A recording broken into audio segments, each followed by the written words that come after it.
The rain against the window pane is a frantic, tinny drumbeat, the only rhythm in Bayview Harbor tonight. It's a sound that should be comforting, a lullaby for a city built on water. But tonight it just feels like 1,000 tiny fists trying to break their way in.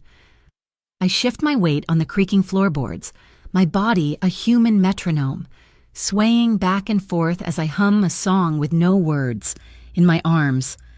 Rowan's breathing finally deepens, her tiny chest rising and falling in the soft, steady cadence of sleep. Her 6 months on this earth have been a fight, and most nights, sleep is the only truce she's willing to accept. I look at her, my daughter, my whole world condensed into this warm, fragile weight. A wisp of dark hair curls against her temple, so much like his. I push the thought away, a familiar, reflexive motion like swatting a fly. Here, in this cramped second-floor room overlooking the skeletal masts of the marina, there is no room for him. The air smells of salt, damp wood, and the faint, sweet scent of Rowan's hypoallergenic formula, the scent of my life now. My phone buzzes on the nightstand, a low, insistent vibration against the cheap particle board. I wait a beat, praying it doesn't wake her. Then carefully, painstakingly, I lower Rowan into her bassinet. My back screams in protest. Between shifts at the Salt and Steam Cafe and my freelance ASL gigs, my body feels like a ship run aground, slowly being broken apart by the tide of exhaustion.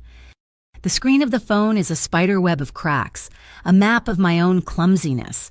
The notification glows with an ugly, clinical light.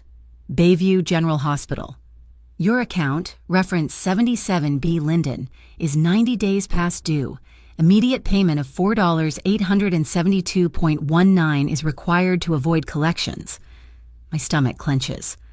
$4,000 might as well be $4 million. It's the cost of discovering Rowan's rare milk protein allergy, a series of panicked ER visits and specialist appointments that bled me dry. I swipe to another app, the state's public assistance portal. A blunt red banner screams across the top. Account frozen. I already know why. A clerical error. They have my name down as Mara Linden Vale on one form from months ago, a mistake. A ghost from a past I've tried to bury, and just Mara Linden on all the others. The discrepancy was enough to flag the system. The caseworker said it could take weeks to fix. Weeks I don't have. Weeks Rowan's specialized formula won't wait for. The television in the corner, a relic from the last tenant, is on mute. But the images flicker with a grim familiarity. A stern-faced man in a suit stands behind a podium, the seal of the Federal Commerce and Maritime Illicit Bureau, the FCMIB, plastered behind him. The chyron reads, FCMIB intensifies probe into Mariner's Gate Syndicate. My blood runs cold. I should turn it off, but I can't. My eyes are glued to the screen as they flash a grainy surveillance photo. It's him. Even blurred and shadowed, there's no mistaking the breadth of his shoulders, the severe line of his jaw. The name floats up in the closed captions. A word that feels like an anchor dropping in the silent room, Cassian Vale. The name doesn't just ring a bell, it tolls one. It's the sound of a courthouse door slamming shut, of chaos erupting. It's the memory of his body, a solid wall of warmth and wool, shielding me as the world exploded into shattered glass and sharp, cracking noises. He had moved without thinking, a predator's grace in a tailored suit, pushing me down behind a thick oak witness stand. I can still smell the scent of his coat, a mix of rain, cedar, and something uniquely him. And then there was the other memory, the one that followed, the one from a single night in a storm-swept hotel by the pier, a night I've spent the last 15 months trying to forget, the night Rowan was conceived. After seeing his name, a panicked energy I can't afford to feel surges through me. I move through the small room with a desperate, quiet efficiency. I double-check the privacy settings on my burner phone, confirm my social media is still deactivated, that the digital ghost of Mara Linden is as faint as I can make it. In the bottom of my sock drawer, wrapped in a faded handkerchief, is a simple, heavy silver chain. He'd taken it off that night, left it on the nightstand. By the time I realized it, I was already miles away, running from a world I knew would swallow me whole. It's the only tangible thing I have of him, the only proof that he was ever more than a nightmare or a dream. I bury it deeper under a pile of mismatched socks, out of sight, out of mind, a lie I tell myself every day. A knock on the door shatters the quiet. It's not the polite rap of a neighbor, it's heavy, impatient. 3 solid thuds that seem to shake the whole door frame. Rowan stirs in her bassinet, a soft whimper escaping her lips. My heart seizes. No one knows I'm here. I've moved 3 times in the last year, paying in cash, using a name that's close to mine but not quite. Mara Linden, a man's voice grates from the other side, rough and impatient. I know you're in there. Landlord said a woman with a baby. Open up. This is about your debt. My debt, the hospital bill, how? I creep to the door, my bare feet silent on the worn linoleum, peering through the peephole. The distorted face of a man I've seen lurking around the dock stares back. He's thick-set, with a faded tattoo of a snarling dog on his neck. Kane Hollister. He's a bottom feeder, a collector for the Iron Jet crew. Mariners' Gate's filthier, less disciplined rivals. They deal in the kind of predatory loans that trap people like me. I'd borrowed a few $100s from a guy at the docks weeks ago, a desperate move to cover a pharmacy bill. I never imagined it would lead Kane to my door. I don't have it, I whisper, my voice trembling, my hand hovering over the deadbolt. Not my problem, he snarls, his voice muffled by the wood. The vig has been adding up. You owe $2,000 now. I'm here to collect. I need more time. My voice is barely audible. I place a hand on Rowan's bassinet, gently rocking it. She's still asleep. Thank God. Time's up, he says. There's a scraping sound, and he laughs, a low, ugly noise. Look, I don't want to make a scene, but a friend of mine at the county records office tells me you just filed for a birth certificate for one Rowan Linden. Pretty document. Important, too. Can't get far without it. My blood turns to ice. You've got 48 hours to get my money, or I'll be back to take that piece of paper as collateral. And trust me, you don't want to find out how much it'll cost to get it back. He bangs on the door one last time, a final, punctuating threat, and then I hear the heavy tread of his boots receding down the hall. I lean against the door, my legs shaking so badly I can barely stand. He knows about Rowan. He knows her name. He's threatening to take the one thing that proves she is mine, that she even exists. My mind races, clicking through options like a broken machine. I can't go to the police. The Iron Jets have cops on their payroll. I have no money, no one to call, nowhere to go that they couldn't find me. The plan forms out of sheer animal panic. A bus, the 5:15 a.m. bus to Philadelphia. From there, another bus and another, until I'm somewhere he can't find us. I grab a duffel bag and start throwing things in diapers. The last few cans of formula, a change of clothes for me, Rowan's favorite soft blanket. My hands are shaking, but my movements are precise. I am a mother protecting her child. It is the most primal instinct I have. The foghorn moans from the harbor, a long, mournful sound that seems to seep through the walls. The sound throws me back to the courthouse, to the moment after the chaos. Cassian's eyes. As he'd helped me to my feet, his gaze was utterly, unnervingly calm. It wasn't the absence of fear, it was the look of a man who had made peace with it, who lived with it every day and knew its every move.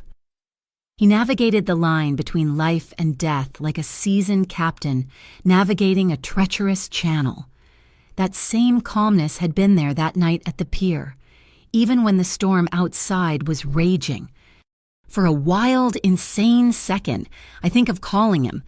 His number is seared into my brain, a sequence of digits I've tried and failed to forget. He could make this go away. He could make Kane Hollister disappear with a single word.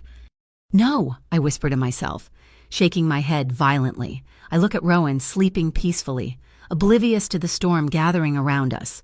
Don't you dare call him Mara. He's the bigger storm. Kane is a squall, a violent but passing thing. Cassian Vale is a hurricane. He wouldn't just solve the problem, he would become the problem.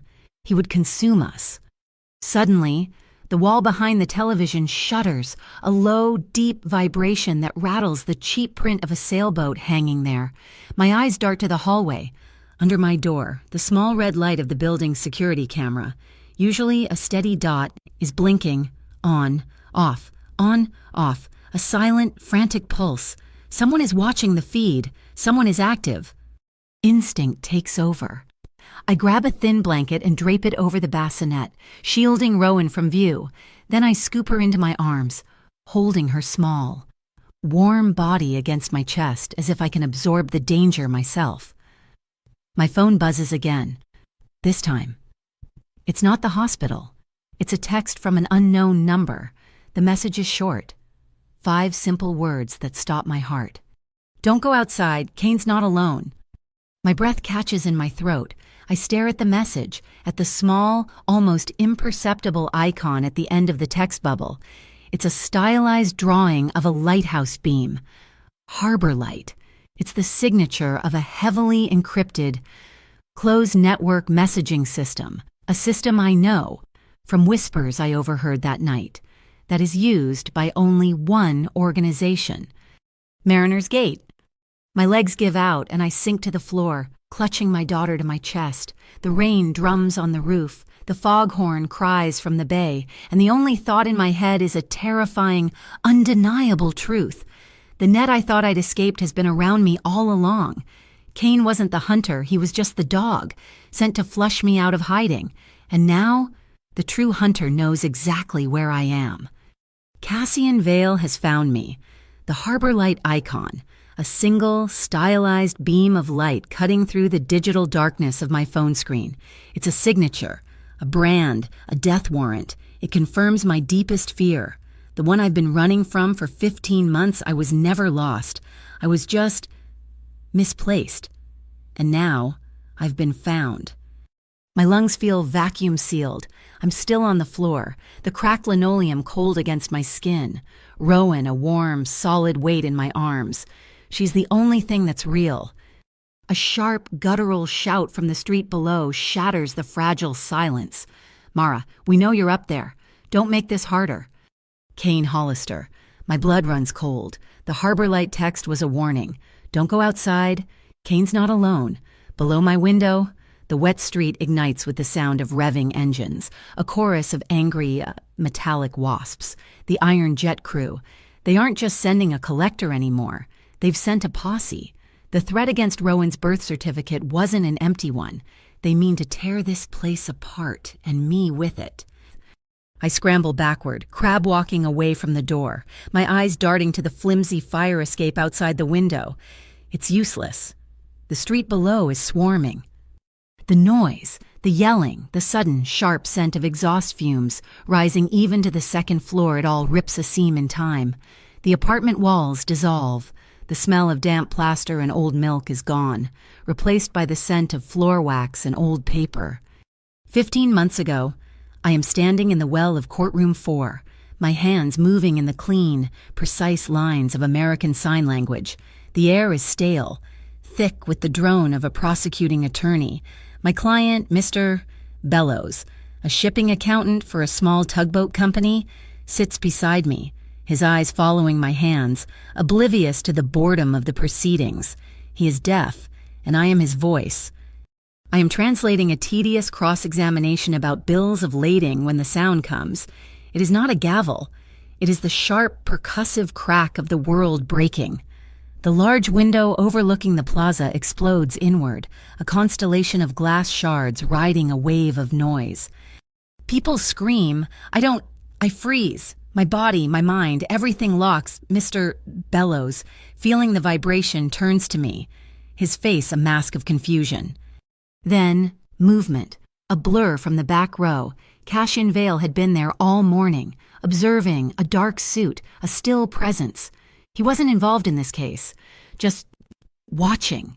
He moved with a speed that defied his size, a panther in bespoke wool. He didn't run, he flowed. He hit me like a linebacker, his shoulder connecting with my ribs, driving all the air from my lungs. We didn't just fall, We were propelled, crashing behind the thick, carved oak witness stand. My head struck the wood, and for a second the world went white. The next sound was a heavy thwack as something metallic punched a hole in the wood exactly where my head had been. He was on top of me, a solid, unmoving shield of muscle and expensive fabric. I was pinned, my cheek pressed against the dusty floor, my senses filled with the smell of him, not cologne, but clean wool, rain, and the sharp, unexpected tang of lemon. He didn't say a word. He just breathed, his body absorbing the terrifying rhythm of the chaos unfolding around us. "Mama?" The small, questioning sound snaps me back. Rowan is awake. Her eyes are wide, reflecting the flashing blue and red lights that now dance across the ceiling. Mixing with the yellow glow of the street lamps, the motorcycles are still revving, a constant, goading threat. "Shh, baby, shh," I murmur, my voice trembling. I push myself into the darkest corner of the room. Between the dresser and the wall, it's just thunder, a big storm. A storm. That's what it was the night he saved me. After the sirens, after the tactical teams had swept the courthouse and the gunman, a lone, crazed man with a grievance against the judge, was neutralized. Cassian had pulled me to my feet. His hands were steady. Mine were shaking so hard I couldn't sign my own name. He guided me out a side exit, away from the reporters and the flashing cameras, into an alley slick with a sudden downpour. The rain was cold, a shock against the adrenaline burning my skin. He'd taken off his raincoat, a heavy, dark trench, and draped it over my shoulders. It swallowed me, still warm from his body, still smelling of wool and lemon. "I owe you my thanks," he'd said, his voice a low rumble that seemed to vibrate in the narrow space. I'd stared at him, confused. "For what you saved my life." His eyes, the color of dark whiskey, held mine. "You didn't scream." It was the strangest, darkest compliment I'd ever received. He saw my frozen terror not as weakness, but as control. He saw me wrong. The rain turned from a shower to a deluge. "We can't stay here," he'd said, nodding toward a dim, unglowing sign at the end of the alley, the Far Pier Tavern. "We'll wait out the storm." We were the only patrons. The place was all dark wood, brass fixtures, and the smell of stale beer. We sat in a booth by a window streaming with water. The world outside blurred and frantic. We didn't talk about the shooting. We didn't talk about who he was, though I knew. Everyone in Bayview knew the name Vale, knew he ran the Mariners Gate Syndicate with a quiet, lethal efficiency. Instead, we talked about impossible things. I told him about my old Pentax K1000, how I loved the grain of film, the honesty of a single, unchangeable shot. I told him I wanted to have a small studio, to take portraits of the dock workers and sailors, the people whose faces were maps of the sea. He listened. He didn't just hear the words, he listened. His focus so intense it was almost unnerving. In return, he told me things I doubt he'd told anyone else. He knew the flash patterns of every defunct lighthouse from Sandy Hook to Cape May. He could name the builder and the tonnage of ships just by their silhouette in the fog. He spoke of the water not as a businessman, but as a scholar. The storm raged outside, but in that booth, a different kind of pressure was building. When he reached across the table, his fingers didn't brush mine.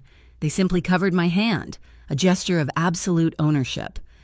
"You're not like anyone I've ever met, Mara Linden." The kiss that followed wasn't one of passion. Not at first. It was slow, careful, almost analytical, as if he were testing the depth of the water before a dive.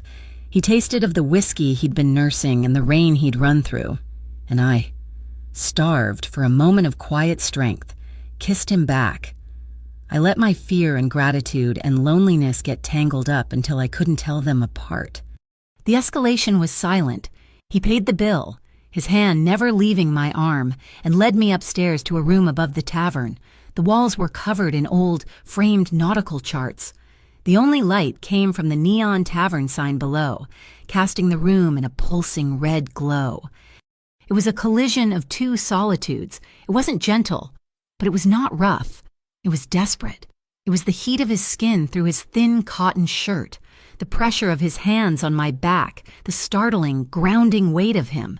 It was a wordless, breathless conversation, an acknowledgement of the abyss we'd both looked into that afternoon. For one night, just one. It felt like an anchor in a storm. I woke before dawn. The room was cold, the air thick with the smell of the low tide. Cassian was asleep, his face turned toward me. The hard lines of his jaw were softened, his breathing deep and even. For a split second, he looked almost harmless. Then his phone lit up on the nightstand, a preview of a message. My blood chilled. Tri-County Protective Commission is sniffing. They think you're using the port budget for surveillance. We need to move the assets from Pier 12. Tri-County, assets, surveillance. The words were clinical, cold. The man beside me wasn't a scholar of the sea. He was a kingpin. The man who had shielded me with his body was the same man whose business created the very danger he'd saved me from. I wasn't an exception. I was a complication, a witness, a liability. I didn't just leave. I fled. I slid from the bed, gathered my clothes, and was out the door in under a minute. I left him with a half-empty cup of coffee I'd poured and the silver chain he'd taken off. Still coiled on the nightstand, I never looked back. Weeks later, the nausea started. The 2 pink lines on a plastic stick confirmed my terror. I was pregnant with the child of Cassian Vale. My decision was instant, absolute. My child would not be a pawn in a world of shadows and steel. He or she would never be an asset. So I vanished. I emptied my small bank account, changed my name slightly, and submerged myself in the anonymity of the cash-based gig economy. I moved from Bayview to Atlantic City, then back, always staying one step ahead of a shadow I wasn't even sure was following me. My old life, my photography, my dreams. I sold them off, piece by piece. My beloved Pentax camera was the last to go, traded for 2 months' supply of Rowan's specialized formula. That life feels 1,000 miles away. Now, there is only this room, this corner, and the escalating, animalistic roar from the street. Last chance. Mara Kane's voice is amplified now, maybe by a bullhorn. Send the money down, or we're coming up. A heavy thud shakes the front door of the building. Not my apartment door, but the main entrance downstairs. They're breaking it down. My heart is a trapped bird, beating against my ribs. I clutch Rowan so tightly she whimpers, her small face screwing up in confusion and fear. I'm sorry, baby, I whisper, loosening my grip. I have to think. The fire escape is a death trap. The door is not an option. The building goes quiet for a moment. The motorcycles idle. A low, menacing thrum. Even Kane has stopped shouting. The silence is worse. It's the silence of anticipation. Then a new sound. Ding. The sound is so mundane, so domestic. It's surreal. The ancient, groaning elevator at the end of the hall, the one I never use, has been called. My heart doesn't just skip. It stops. It freezes. Kane and his crew would take the stairs. They are loud, brutal. They would not wait for an elevator. I hear the grinding of the old motor, the rattle of the cables. It's coming up, past the first floor. It stops. It stops on my floor. My breath is gone. I can't move. I'm a statue of terror clutching a living child. The scarred, graffiti-covered metal doors at the end of the hall groan, scraping open with a sound like a drawn-out sigh. For a second, there is nothing. Just the empty, flickering, yellow-lit space of the elevator car. Then a shadow detaches itself from the deeper shadows within. A man steps out. He's tall, his shoulders filling the narrow hallway, his dark trench coat dripping rainwater onto the filthy carpet. He stands perfectly still, his body framed by the open elevator doors, a figure of absolute, terrible stillness. His eyes find my door, find the peephole I'm not brave enough to look through. He doesn't have to knock. I don't have to see his face. The air in the hallway has changed. The pressure has dropped. The hurricane has made landfall. It's him. Cassian Vale. The hallway is a tube of buzzing, yellow light. It flickers erratically over the damp patches on the ceiling and the scuffed, peeling paint on the walls, and in the center of it all, he stands. Cassian Vale doesn't just occupy the space, he commands it, sucks the very air out of it. The rain clings to his dark trench coat, beating on the heavy wool like tiny jewels. It drips from the ends of his dark hair onto the filthy carpet, the only sound in a world that has gone utterly, terrifyingly silent. His face is all sharp angles and shadows, but his eyes are not cold. They are the color of embers, glowing with a low, steady heat in the dim light. They are fixed on my door, on me. Time stretches, becoming thin and brittle. Downstairs, the angry growl of the Iron Jet's motorcycles is a distant, unreal sound, like a memory of a threat. The real threat is 10 feet away, separated from me by a flimsy wooden door and a cheap lock. "Open the door, Mara." His voice isn't loud. It doesn't have to be. It's a low, calm baritone that cuts through the buzzing of the lights and lands in my gut like a stone. It is not a request. It is a statement of fact, an instruction for the way the world is about to be.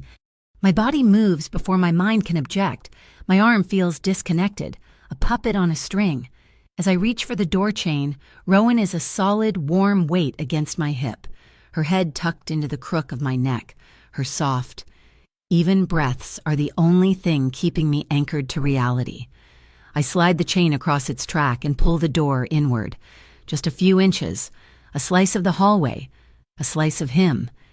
The smell of rain and damp city concrete floods the small gap, a scent I will forever associate with him. It's the smell of the night he saved me, the night he ruined me. He doesn't move closer. He just watches me through the narrow opening, his gaze taking in the frantic pulse in my throat, the protective way I've curved my body around our daughter. A heavy, rhythmic thudding starts from the stairwell at the far end of the hall. Thump, thump, thump! Kane Hollister's work boots taking the stairs 2 at a time. Cassian's eyes shift almost imperceptibly toward the sound, a flicker of acknowledgement. He then looks back at me and gives a slight, almost invisible shake of his head. Stay silent. He reaches into the inner pocket of his coat, his movements slow, deliberate. He's not reaching for a weapon. He pulls out a small, leather-bound card holder. From it, he slides a single, stiff, plastic card. He holds it up in the gap between the door and the frame. The logo is a stylized blue anchor intertwined with a serpent blue Mastia RX, a high-end specialty pharmaceutical supplier. "Rowan's formula," he says, his voice still low, conversational. "There was a payment processing error under one of your aliases, a flag for an unverified name. I had it rerouted through a charitable account to clear it. That's how I found you." The words are a punch to the diaphragm. He hasn't just found me. He's been here all along, an invisible hand moving pieces on a board I didn't even know I was playing on. The carefully constructed walls of my anonymity crumble into dust, the frantic moves, the cash-only jobs, the constant looking over my shoulder, all of it was a child's game of hide-and-seek against a master. A hot, bitter rage boils up from my stomach, overriding the fear. It's the fury of a cornered mother. "You had no right," I hiss, the words sharp and venomous. "You invaded her privacy, my daughter's privacy." He doesn't flinch. His gaze doesn't waver. The embers in his eyes seem to glow a little brighter. He lets a beat of silence pass, a silence that is now filled with the sound of Kane's approaching, angry footsteps. I was protecting my child. He says it so simply. 4 words. He doesn't say our child. He says my child. He lays claim to her with the same quiet, unshakable authority with which he commands a room. Time stops. The buzzing of the light, the thudding on the stairs, the revving of the engines outside, it all fades into a distant hum. The secret I have guarded with my life, the truth I have carried like a shard of glass in my heart, is no longer mine alone. He knows. Thump, thump, Kane is getting closer. I start to say, a useless denial forming on my lips. Bang, bang, bang. Kane Hollister arrives at my door. His fist crashes against the wood, making the whole frame shudder. Rowan jumps in my arms with a startled cry, her small body going rigid. Debt is debt, Mara, Kane roars from the other side. Time to pay up. Cassian doesn't even look at the door. His eyes are still locked on mine. With his free hand, he reaches out and presses the down button for the elevator beside him. The button lights up. A small, glowing promise. Kane bangs on the door again, harder this time. I'm not playing open this door, or I'll huff and I'll puff and I'll... Ding. The elevator arrives again. The scarred doors scrape open. Standing inside, as still and silent as a statue, is a woman. She's dressed in a simple, severe black coat, her dark hair pulled back in a tight knot. Her face is a mask of calm professionalism. She meets Cassian's gaze, gives a single, sharp nod, and remains in the elevator, a shadow waiting for a command. Ria Sato. I remember her from the courthouse, always a few feet behind Cassian, her eyes missing nothing, his bodyguard, his wraith. With a sharp metallic click, the chain on my door slides open. My blood freezes. Cassian didn't touch it. It takes me a second to understand. He has a key. Or rather, Ria just used a tool, a bypass key, from the hallway. He could have come in at any time. The pretense of asking me to open the door was just that, a pretense. A test. The door swings inward. Cassian steps across the threshold, bringing the cold and the rain and the scent of the storm into my small, cramped world. He fills the space, his presence shrinking the room until I can barely breathe. He stops a few feet from me and holds out his hands. Not to me, to Rowan. Give her to me, he says, his voice softer now, but no less absolute. You pack what's necessary, a bag, diapers, formula, we're leaving. I recoil, pulling Rowan tighter against my chest, her small hands fist in my shirt. No, we're not going anywhere with you. Crash! A sound from downstairs. Not a knock, not a bang, but the unmistakable, splintering shatter of the building's front door being kicked in. The iron jets are inside. Footsteps, heavy and numerous, begin to thunder on the first-floor landing. Cassian doesn't look away from me, just cocks his head slightly, as if listening to a distant melody. The look on his face is one of weary disappointment, the look of a man whose careful plans have been disrupted by the clumsiness of lesser men. He takes another step closer, so close I can feel the chill radiating from his damp coat. He lowers his voice, speaking in a tone that is almost a caress, yet holds the unbending strength of steel. You both belong to me, he says, the words a brand on my soul. And tonight, I'm the wall. The wall, his words hang in the air, a shield thrown up against the chaos. Before I can form a protest, Ria Sato moves. She is a blur of efficient motion, a shadow detaching itself from the elevator. She doesn't run. She glides past us into my tiny apartment. Her hand goes to the fuse box by the kitchen, a relic from the 1950s. She yanks the main breaker. The world vanishes. The buzzing yellow light in the hall dies. The flickering television in my room goes black. We are plunged into an absolute, suffocating darkness. The only sound is Rowan's hitching breath and the heavy, panicked thud of boots on the stairs below. Then, the stairwell door 2 flights down bursts open. Beams from 3, maybe 4. High-powered flashlights cut through the blackness, slicing up the stairwell. They paint frantic. Silver lines on the peeling walls, chaotic and searching. Second floor spread out. Check 2, be Kane's voice, raw and amplified by the enclosed space. Cassian doesn't wait for my permission. He doesn't ask again. He simply steps into my personal space, his hands, large and surprisingly gentle, closing around my daughter.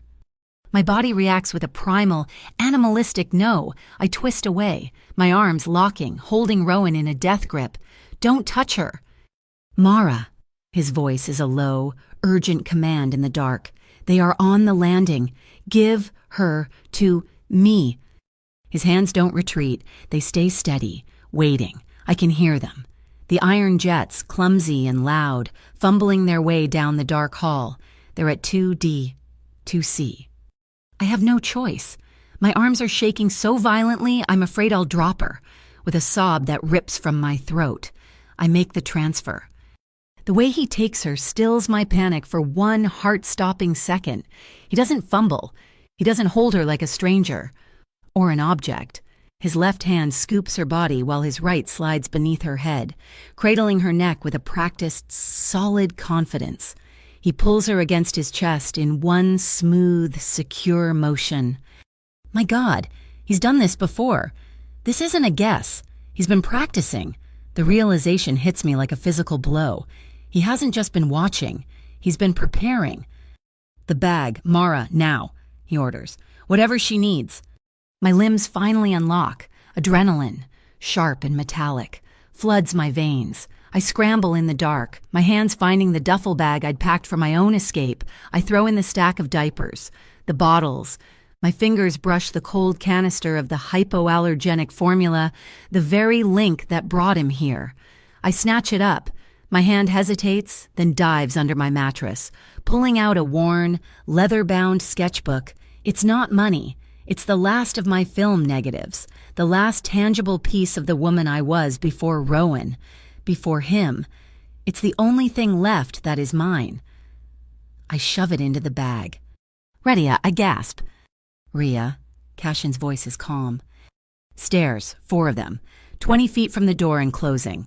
Rhea's voice replies, equally calm from the hallway. The window. Cashin commands. He's already moving, not toward the elevator, not toward the door, but to the single rain-lashed window in my main room. He's at the fire escape. Rhea is right behind me as I follow him. She pulls the window open, the old sash groaning in protest. The sound is deafeningly loud. Here, a voice shouts in the hall. The beam of a flashlight pins our door. They're in 2B. Get it open. A heavy shoulder thuds against the wood. The lock splinters. Go, Cashin orders, pushing me toward the window. I scramble out onto the narrow metal platform. The rain is a cold, horizontal assault, stinging my face. Cassian is right behind me, Rowan now invisible, tucked securely inside the front of his buttoned trench coat. He is a solid, warm mass at my back. Rhea follows last, pulling the window shut behind her. Down, Cashin says, pointing. But as my foot touches the first step of the iron ladder, a flashlight beam hits us from the alley below. They had the building surrounded. They're on the fire escape, get 'em? We are trapped, above, below, and behind. Rhea doesn't hesitate. Roof, she snaps, pushing past me, climbing up. We follow, my sneakers slipping on the wet metal. We burst through the heavy roof access door onto the flat, tarred expanse. The wind up here is a living thing, a roaring monster trying to peel us from the building. The rain is a solid sheet of water. This way, Rhea yells over the gale. She's running, not toward the front, but toward the adjoining building, a dilapidated brick warehouse that shares a wall with my apartment block. No exit, I scream, my words snatched away by the wind. Rhea doesn't slow down. She's heading for a thick, 4-foot-wide maintenance conduit, a bridge of rusted metal and pipes that spans the 10-foot gap between the 2 buildings, a gutter for giants. Move, Cassian is right behind me, his hand on my back, propelling me forward. Rhea is across it in seconds, a dancer in the storm. I get halfway. My foot slips on the curved, wet metal. I cry out, my arms windmilling. The duffel bag swings wildly, throwing me off balance. I'm gonna fall. A steel band locks around my waist. Cassian. He pulls me back against his front, his body an unmoving wall. He is the anchor, and I am the ship tearing itself apart in the storm. I have you, he breathes, his voice a low growl in my ear. Walk. He doesn't let go. He holds me pinned to him, his strength absolute, and side shuffles us the rest of the way across. I can feel the solid, protected warmth of my daughter pressed between his chest and my back. She makes a tiny, muffled sound, a little of surprise at the motion, and then is silent, burrowed deep inside his coat. We land on the warehouse roof. Rhea is already at the access door, a small tool in her hand. The lock clicks, and the door swings open. "Down alley access," she shouts. We plunge into the darkness of another stairwell, this one smelling of dust and dried fish. It's a spiraling cast-iron staircase that seems to go down forever. My legs are jelly, my lungs burning. Cassian is a steady presence behind me, his steps even and unhurried, as if he's merely walking to his car. We burst out into another alley, this one narrower, darker. The wail of sirens is close now, but they sound chaotic, directionless. They're blocking the street. Cassian says he'd seen it from the roof, the two dark trucks waiting to cut off any escape. Plan B. Pier 9. Rhea, he says, and it's the only word he needs. She's already moving, her voice a low, urgent murmur into a small communications device I can't even see. Harbor light, redirect, Pier 9, north wind, ETA 2. We run. We are no longer going away from the water. We are running toward it. We cross a street, a blur of motion between streetlights, then dive into the maze of warehouses that makes up the old Merchants Row. My lungs are on fire. The duffel bag slams against my hip with every step. Rhea stops at a massive faux corrugated metal door, rusted and tagged with graffiti. Pier 9 is just visible in faded white paint. As we skid to a halt, the door rumbles, sliding sideways, opening just enough for us to slip through. We are inside a vast cavernous space. The air is cold, thick with the smell of diesel, rust, and the deep, briny smell of the bay. Moored in the center of the dark slip, floating like a prehistoric beast, is a ship. A decommissioned double-ended ferry, its paint peeling, its windows dark, the north wind. Rhea leads us to a small inflatable Zodiac boat tied to a piling. "In," she says. She gets in first, yanking the cord on a small, surprisingly quiet outboard motor. Cassian hands Rowan to me. The warmth of my daughter is a shock, a transfer of life. I clutch her as Cassian helps me, half lifting me into the unsteady boat. He steps in last, the boat dipping dangerously. Rhea steers us across the 20 yards of black, churning water. The rain is softer in here, the wind just a howl outside the warehouse walls. As we pull alongside the ferry, a man steps from the shadows on its deck. He is huge, broad as a refrigerator, with a face that looks like it was carved from driftwood. Jax Orloff, Cassian's second in command. He catches the line Rhea throws, lashing it to a cleat. His massive, scarred hand reaches down for me. "Ma'am," he grunts, pulling me and Rowan onto the deck as if we weigh nothing. Cassian is on board a second later. "Jax, gate me." "Boss." Jax turns to a heavy winch. He throws a lever, and with a groan of tortured metal, a heavy chain begins to pull a floating barrier across the mouth of the slip, sealing us in. The moment the barrier clangs shut, Jax hits a switch on the wall. The few dim work lights illuminating the warehouse go out. The entire pier is plunged into a darkness so complete it feels like a physical weight. The only light is the faint green and red glow from the north wind's control cockpit. We are in the belly of the whale. A foghorn bellows from the harbor, a long, mournful cry that vibrates through the deck plates beneath my feet. It's the same sound I heard from my apartment a lifetime ago, but it's no longer a distant warning. It's a proclamation. The old life, the running, the hiding, it's over. I look at Rowan, her face pale in the ghostly green light, and then at Cassian. He's standing at the rail, looking not at me, but out at the black water. His profile a hard, unforgiving line against the fog. I didn't escape. I was captured. The line I swore I would never cross has just been dragged shut behind me. Jax leads us from the cold, rain-swept deck through a heavy steel hatch and down a short flight of stairs. The transition is instantaneous and absolute. One moment we are in a world of cold iron, churning black water, and the howling wind. The next, we are in a pocket of impossible warmth and quiet. The space isn't a ship's cabin. It's a converted section of the lower car deck, partitioned off and transformed. The air, thick with the scent of diesel outside, is clean in here, smelling of cedar, warm linen, and something vaguely like chamomile. A small, Quiet generator hums somewhere nearby, powering a string of old-fashioned Edison bulbs that cast a soft, golden glow over everything. It's a haven, a pre-built, fully stocked cage. There's a small galley kitchen built against one wall, a compact refrigerator humming beside it, a low sofa is piled with thick wool blankets, and in the corner, set up and waiting, is a brand-new, portable bassinet beside it. A small box, no, a medical kit. The label on the side reads, "Infant Respiratory and Allergenic Distress." My breath catches in my throat. This wasn't a backup plan. This was a contingency. This ferry. This room. This very kit, it has been waiting for us. For Rowan. My daughter, sensing the sudden warmth and quiet, begins to fuss in my arms. A low, tired whimper that is the prelude to a full-blown cry. Cassian is at my side instantly. "She's hungry," he says. It's not a question. I nod numbly, my mind still reeling from the sight of the medical kit. I have a bottle in the bag.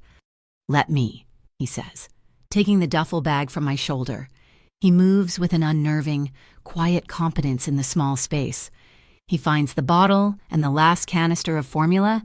At the galley, he works without hesitation, scooping the powder, adding bottled water from a case under the counter. He lights a small propane stove and gently warms the bottle in a saucepan of water. I watch, frozen, as he performs this small, domestic ritual. He doesn't look like a man playing house. He looks like a man who has practiced. When the bottle is warm, he shakes a few drops onto the inside of his wrist, testing the temperature with a slight frown of concentration. The gesture is so paternal, so shockingly normal, that it breaks the spell. He turns and holds the bottle out to me. Our eyes meet over the small, white offering. The air between us crackles, thick with unspoken questions. The gold light of the bulbs catches in his dark eyes, and for a second, I see not the crime boss, not the storm, but the man from the tavern who knew the names of old lighthouses. I take the bottle, our fingers brushing. The contact is electric, a jolt of heat that has nothing to do with the warm plastic. I sink onto the sofa, my legs suddenly too weak to hold me, and guide the bottle to Rowan's lips. She latches on immediately, her small body finally relaxing against mine, her frantic hunger giving way to a soft, rhythmic sucking. While I feed her, my eyes scan the rest of our gilded cage. Taped to the wall beside the refrigerator is a nautical chart of Bayview Harbor and the surrounding inlets. It's marked with colored pins and hand-drawn lines, patrol routes, safe zones, escape vectors. Taped beside that is another piece of paper. It's a printout, a baby's feeding and sleeping schedule for a 6-month-old infant. It's generic, probably pulled from the internet, but its presence here is a screaming confession. "You knew," I whisper, my voice hoarse. "You've known for how long?" Cassian leans against the galley counter, his arms crossed over his chest, his trench coat is off, and in a simple, dark Henley, he looks less like a phantom and more like a man, a dangerously capable man. "I've known you were pregnant since you sold your grandfather's silver flatware at a pawn shop in Ventnor 14 months ago," he says, his voice devoid of emotion. "The owner is an associate. He knew it was yours. He called me." My stomach plummets. I remember that day. The shame, the desperation. I had told myself it was for a deposit on a new apartment, a fresh start. He had been there, a ghost in the transaction. "The medical bills," I say, the pieces clicking into place with sickening precision. "The charity, Blue Mast RX, Harbor Mercy, that was you." "Harbor Mercy is a legitimate foundation," he corrects me, a hint of pride in his tone. "It just happens to be one I control. When Rowan's bills were flagged under your alias, it was a simple matter to have the foundation absorb the cost and classify it as a charitable donation. It protected your privacy. It kept the collection agencies, like the one Kane works for, from getting your file." He pauses, "and it let me keep track of her health." The rage returns, cold and sharp this time. "It let you spy on us." "It let me protect you," he counters, his voice dropping. He pushes off the counter and takes a step toward me. "Mara, look at where we are. Look at what was waiting for you outside that door. Do you really think you could have outrun them forever on your own?" "That was my choice to make," I snap, my voice rising. Rowan stirs, pulling away from the bottle with a frown. I lower my voice, forcing calm into my words. That was my right, to choose a life for her away from you. He stops, just out of arm's reach. The weariness I saw in him in the hallway is back, etched into the lines around his eyes. "I'm not forcing you to marry me, Mara. I'm not asking you to be my wife. I am forcing the world to stop touching you and my daughter." The statement is a mixture of supreme arrogance and profound exhaustion. He is a king declaring the borders of his domain. "Your walls are my cage," I shoot back, the words tasting like acid. "Your protection is a prison. Don't you see that you want to build a fortress, but we'd be the prisoners inside it, not the royal family?" Before he can answer, a sharp rap on the steel hatch makes us both flinch. Jax's voice comes, muffled. "Boss, we have a problem." Cassian's jaw tightens. He gives me one last long look before turning to the hatch. Jax enters, his huge frame filling the doorway, bringing a gust of cold, damp air with him. "It's the Jets," Jax says, his voice a low rumble. "We have eyes on their clubhouse. They just got a visitor, Agent Barker from the FCMIB. Cassian's face hardens. "Barker, he's on their payroll." "Looks like it," Jax confirms. "Word is he's trading intel on federal shipping lane patrols for a free run at the southern container piers. They're escalating." Cassian turns to the nautical chart on the wall, his finger tracing a line through a narrow channel. He's no longer the conflicted father. He's the commander planning a campaign. They know we're on the water. They won't know where. Not yet. But Barker will give them access to Port Authority surveillance. We can't stay here. We move at dawn. "Where to?" Jax asks. "Marigold Slip, Cassian answers. "The old repair yard. We use the dry dock vault." Jax nods, a grim understanding on his face. "It'll be tight. They'll be watching the main channels." "We won't use the main channels." As they speak, a plan begins to form in my mind, born of desperation and a sudden, fierce need to be more than just a piece on the board. I need leverage. I need to be the hand that moves the piece. "Their money," I say, my voice cutting through their strategic planning. Both men turn to look at me. "The Iron Jets," I clarify, my confidence growing. "I know about their real books, not the ones they cook for the feds, the real ones." Cassian's eyes narrow. "How?" "Before I left," I say, the word feeling inadequate, "I took a freelance ASL gig, a last-minute thing. It was for a terrified accountant named Ezekiel Thorne. He was deaf, and he was the Iron Jet's bookkeeper. They thought because he couldn't hear or speak, he couldn't testify. They were wrong. He kept a second set of ledgers for his own protection, but he didn't write them in English.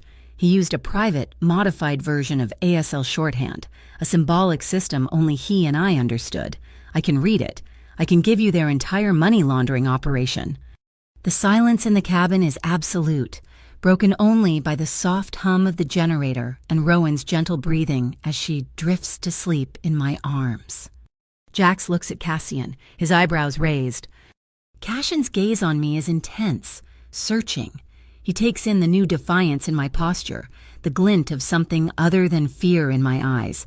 He walks back toward me, stopping directly in front of the sofa. He looks down, not at me, but at our sleeping daughter. Her small face a perfect, peaceful porcelain mask. The hard lines of his face seem to soften, to melt away, leaving behind a raw, unguarded vulnerability. "I need you," he says, his voice barely a whisper, so quiet I'm not sure Jax was meant to hear it. He raises his eyes to mine, and not just because of her. The admission hangs in the air, more intimate than a kiss, more binding than a vow. He's not just claiming his child, he's admitting his own need. This is my chance, my only one. "All right," I say, my voice steady. "I'll help you. I'll translate the ledgers, but I have conditions." He waits. "First, no one dies unless it's them or us. No collateral damage, no messages sent. You neutralize them, you don't eliminate them. I will not have my daughter's safety built on a pile of bodies. He gives a slow, deliberate nod. Agreed. Second, Watet. I continue, pressing my advantage. When this is over, when the jets are dismantled and this Barker is exposed, Rowan and I are gone, you give us a clean break. New identities, a trust for her education, and you walk away. You let us have the peace you say you want for us. I hold my breath. This is the moment everything hinges on. He looks from me to Rowan and back again. The muscle in his jaw clenches, a silent war being waged behind his eyes. The king is being asked to give up part of his kingdom.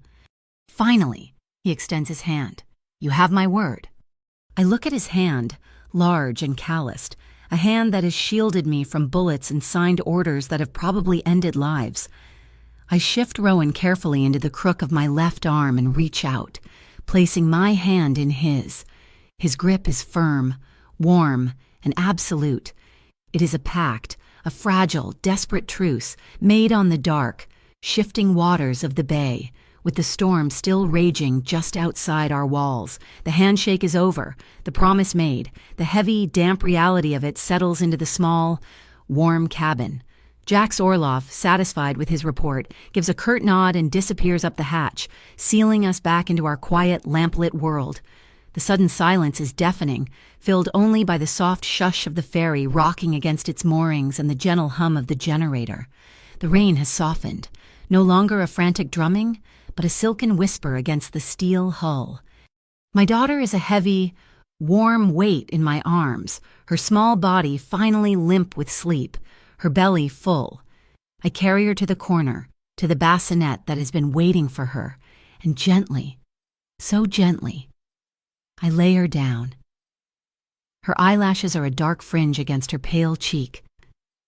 She is the eye of my storm, the quiet center of everything. I tuck a soft wool blanket, one I found folded at the foot of the cot, around her small frame. When I turn back, Cassian is not where I left him. He's standing by the heavy steel hatch we entered through, the one Jax just sealed. He's not resting. He's working. His fingers are probing the thick rubber gasket that lines the frame, testing its integrity. He finds a small section near the hinge that is slightly loose, and with a focused, methodical patience, he presses it back into its groove, his broad shoulder pushing against the steel until it's flush. He's securing the perimeter. Even here, in his own hidden sanctuary, he is restless. He is a man who checks the locks, again and again. The golden light of the Edison bulbs plays across the hard planes of his face, softening the sharp line of his jaw. He's no longer the phantom in the rain-soaked trench coat, nor the kingpin giving orders. In this light, in this simple dark shirt, he's just a man, trapped on a boat with a woman he barely knows and a child he's never held. The words escape me before I can stop them. They are quiet, surfacing from a place of deep, aching exhaustion. I'm sorry. He stops his work, but he doesn't turn. His shoulder is still braced against the hatch. For what? For running, I whisper. That morning, from the tavern, I just left. I didn't say anything. He's silent for a long moment. The only sound is the gentle creak of the hull. He finally turns to face me. His eyes are dark, shadowed, and filled with a weariness that mirrors my own. You saw the message on my phone, he states. It's not a question.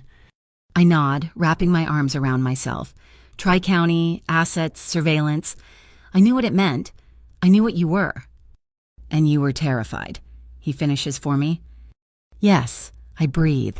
Of you, of that world. I couldn't bring a child into that. I couldn't be a part of it. He looks down at his hands, large and scarred from a life I can only imagine.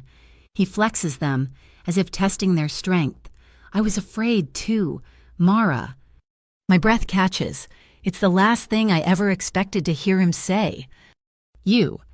He finally looks up, and his gaze is so raw, so unguarded. It's like looking into an open wound. My father. He was a cold man, A man who saw family as a dynasty. He saw his children as assets, just like the ones on that phone. He moved us like pieces on a board. He demanded loyalty, but he gave no warmth. He built walls, just like you said. And when I held Rowan tonight, his voice breaks, just for a fraction of a second, a tiny crack in the marble. When I held her, all I could think was that I was doing the exact same thing. I was becoming him. He takes a half step toward me, his confession hanging in the small space between us, as tangible as smoke. I'm terrified of being him. We stand there, 2 feet apart, a gulf of 15 months and 1,000 unspoken fears separating us. The air is thick, charged with the generator's hum and the soft, insistent patter of the rain. We are so close I can feel the heat radiating from his body.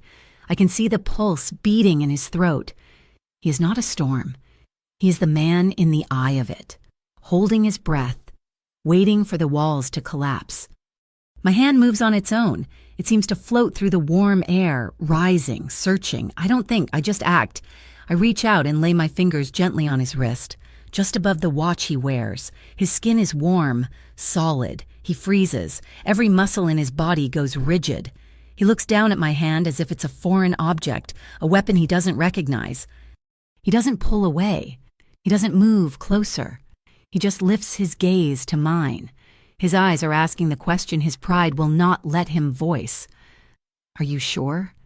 I don't answer with words. I slide my hand from his wrist up his forearm, feeling the coiled strength there, the tension beneath the skin. I don't stop until my palm rests flat against his chest. His heart is a hammer beneath my hand. Thump, thump, thump. Not fast, like a frightened bird, but strong, deep, and steady. The rhythm of the tide. I'm not afraid. Not of him. Not in this moment. He covers my hand with his, pressing my palm harder against his chest, as if anchoring himself to me. And then, slowly, agonizingly slowly, he leans in. The kiss is not a collision. It is not the desperate, frantic grasping we shared at the Far Pier Tavern, a night fueled by adrenaline and the proximity of death. This is something else entirely. It is a surrender. It is a question. His lips are soft, hesitant, tasting of the rain he ran through and the salt of the sea air. It is a kiss that doesn't take, but asks. I answer by rising on my toes, deepening the contact, my other hand coming up to rest on his shoulder. It's a permission, an acceptance. A low sound rumbles in his chest, a sigh of relief or resignation, and the tension breaks. His other hand comes up, not to grab, but to cradle. His fingers slide into my hair, tilting my head, while his other arm wraps around my back, pulling me flush against him. He holds me, just holds me, his hand a solid, warm shield over my spine, pressing our heartbeats together until they are one rhythm. The kiss deepens, becoming a slow, deliberate exploration, a wordless conversation. It is warm, and it is desperate, but it is, above all, safe. It feels like the first honest breath I've taken in over a year. We are shedding our fear more than our clothes. This isn't about passion, it's about proximity. It's about two solitudes, finally, truly touching. We break apart, but only by inches, resting our foreheads together. His eyes are closed. The rain on the hull and the soft creak of the ferry against the pilings are the only sounds. If this all goes wrong tomorrow, he whispers, his breath warm against my lips. If Marigold's slip is a trap and Barker brings the whole bureau down on us, I would still choose this. Right now, I would still choose you. The words shatter the last of my defenses. This man, who commands a hidden empire, who moves shadows and ships, is confessing his own vulnerability. He's giving me the one thing he values most, his truth. I don't have words to answer him. Instead, I wrap my arms around his neck, pulling him down, and hold him. I bury my face in the crook of his neck, breathing in the scent of him, the rain and cedar and the faint, clean smell of soap. It is a confirmation, a compact.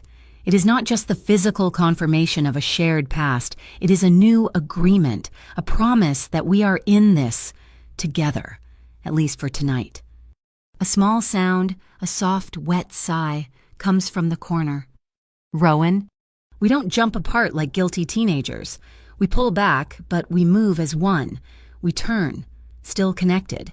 His arm still around my waist, my hand still on his chest. We turn together and look at our daughter.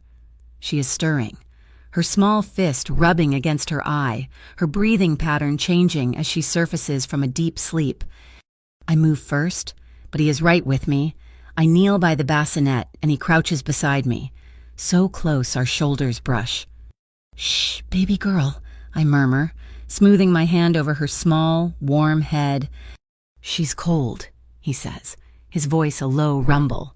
His hand finds the edge of the second wool blanket on the sofa, the one I hadn't used. He lifts it, his movements economical and sure, and drapes it over the top of the one I'd already placed, doubling the warmth. He doesn't just drop it, he tucks the edges in, his large, scarred fingers moving with a surprising, gentle dexterity. We stay there for a minute, kneeling in the golden light, a silent, two-person guard around the bassinet. Rowan settles, sinking back into a deep, warm sleep. We have, without a word, just co-parented for the first time. The adrenaline from the escape, the tension of the deal, the emotional peak of the last few minutes, it all drains out of me at once, leaving a profound, bone-deep exhaustion. I sway, and his hand is instantly on my arm, steadying me. "You need to sleep," he says. It's not an order, it's a diagnosis. He helps me to my feet and guides me to the narrow, fold-down cot built into the ferry's wall. I sit, my body too heavy to protest. He takes the last remaining blanket and drapes it over my shoulders. I lie down, my back to the room, facing the wall. I am acutely aware of him, of his presence in the small space. I hear him move. I expect to feel the cot dip beside me. I expect the warmth of his body at my back. Instead, I hear the sound of him settling, not on the cot with me, but on the hard, narrow bench of the sofa, on the other side of the cabin. I risk a glance over my shoulder. He's lying on his back, fully clothed, his arms crossed over his chest. He has taken the spot closest to the hatch. He has placed himself between us and the only door. He is the wall. He's not taking what I offered. He's honoring the boundary. He's respecting the space, even as he claims it. I close my eyes, the gentle rocking of the north wind or a cradle in the dark. I must have slept, a deep, dreamless sleep, because the next thing I know, the quality of the light in the cabin has changed. The rain has stopped. A thin, copper-colored line of light is slicing through a gap in the blackout curtain over a porthole. It's dawn. I turn over. Cassian is not on the sofa. He is standing by the porthole, peering through the tiny gap, his body tense and alert, already scanning the water. He turns his head, sensing I'm awake. His eyes meet mine across the small cabin. Nothing is said. Nothing has to be. The deal I made last night that I would leave when this is over still stands, but something new and irrevocable has been forged in the dark. We are intimate. We are allies. And as the dawn breaks, we are awake, alert, and ready for the war that is coming. The muffled, low-frequency vibration of the north wind's engines is the only thing that proves we are moving. We slip the mooring at Pier 9 under the cover of a thick, pre-dawn fog, a ghost ship piloted by a phantom. Cassian didn't take the main channel. He navigated a maze of forgotten industrial canals and silty inlets, routes that haven't been on any official chart since the Second World War. Marigold Slip is not a harbor, it's a boneyard. The rusted, skeletal hulls of long-dead tugboats list in the shallow water, their decks tilted like tombstones. The entire yard is dominated by the colossal, A-frame structure of the main slipway, a railway built to haul vessels from the water. It smells of creosote, rust, and the metallic tang of decay. Jax moors us against a rotting timber pier. "The yard is quiet," he rumbles, securing the lines. We bought this property 5 years ago through a shell. It's been under renovation ever since. Rhea, you take Rowan. Cash in orders. His voice all business. Foreman's office. North side. It's heated. Maintain overwatch on the gate. Rhea nods, taking my bundled daughter from me with a practiced ease that both comforts and terrifies me. I watch them go, a piece of my soul walking away. You're with me, Cashin says to me. He leads me into the main winch house, a vast cathedral-like space filled with enormous gears and steel cables thick as my arm. The air is cold and smells of thick, black grease. He doesn't stop. He leads me down a narrow iron staircase into the foundation, into the guts of the machine. He opens a heavy, soundproof door, and we are in a small, windowless room, once used as a darkroom for developing marine blueprints. A man sits on a stool under a single bare bulb, his shoulders hunched. He looks up, and his eyes, wide with terror, find me. Ezekiel Thorne? He's older than I remember from the courthouse, his face a roadmap of sleepless nights.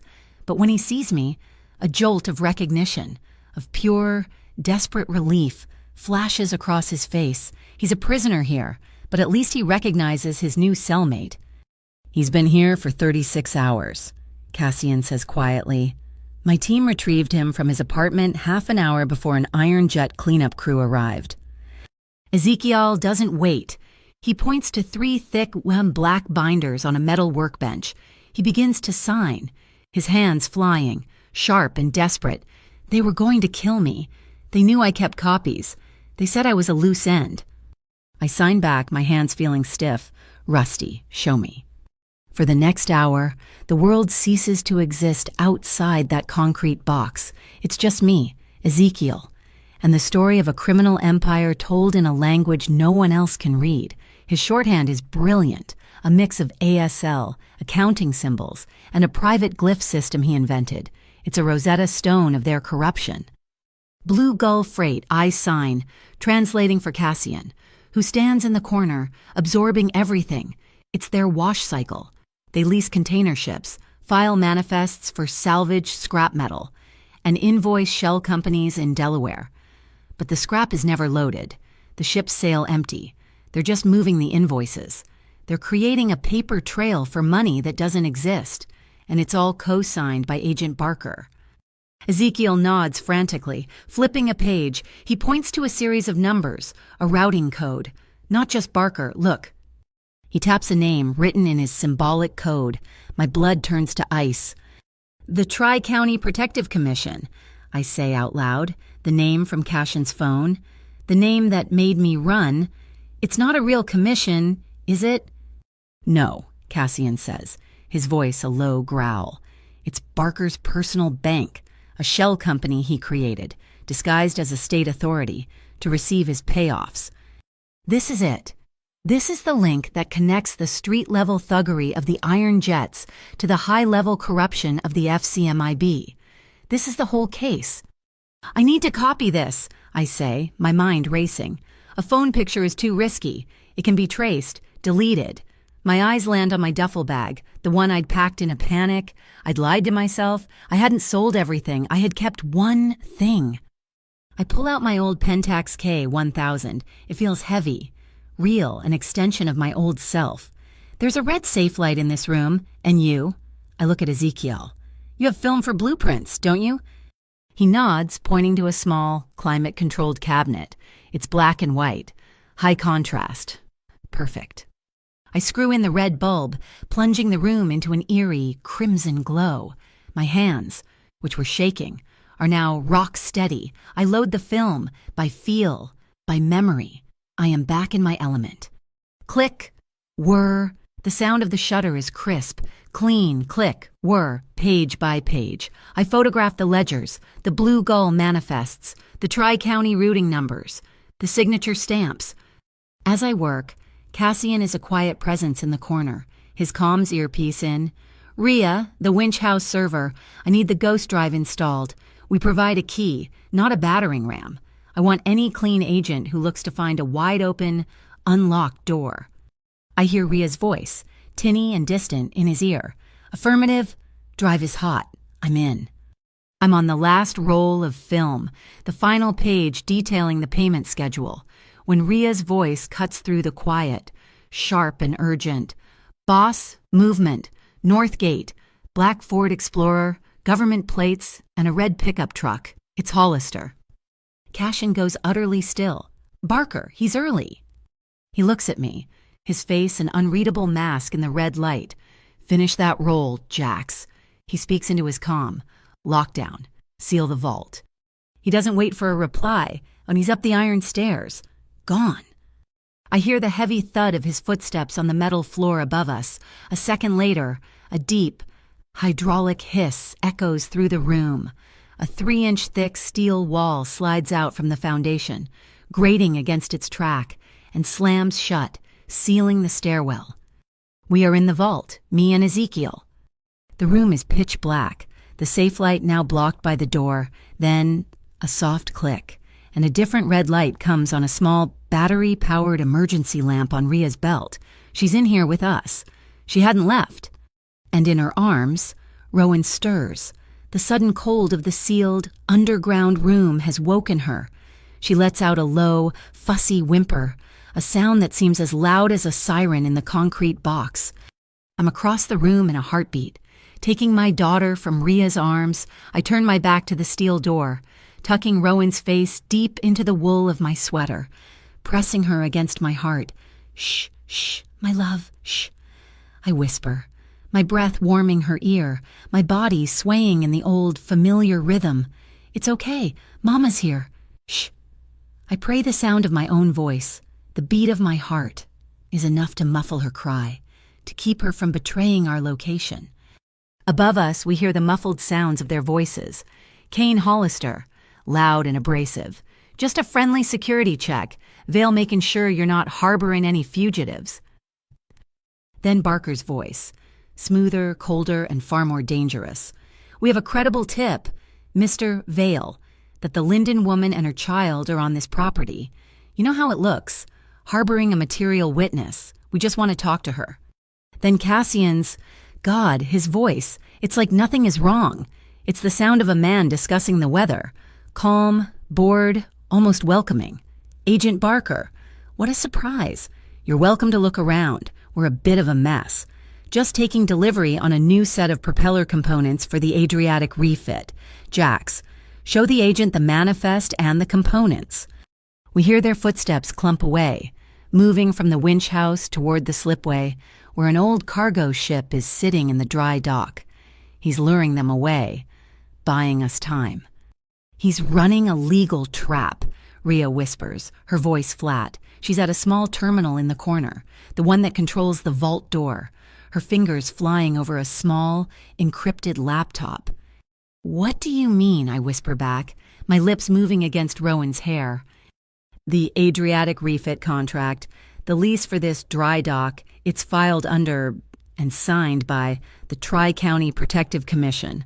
Barker is currently standing on a property he leased to himself to inspect a shipment he paid for with his own laundered money. He can't seize anything without implicating himself. It's a spider's web, and Cassian just invited the spider to admire it. Rowan has settled, her breathing evening out. I have to move. I rip the finished film from the camera. I have this, but I can't send film. Ezekiel is already ahead of me. He points to the corner, a large flatbed scanner, the kind used for oversized blueprints. He hits the power. The bright white light of the scanner bar flashes to life, a stark contrast to the tactical red of Ria's lamp. Hurry, Ria whispers. I feed the most critical pages from the ledger onto the glass.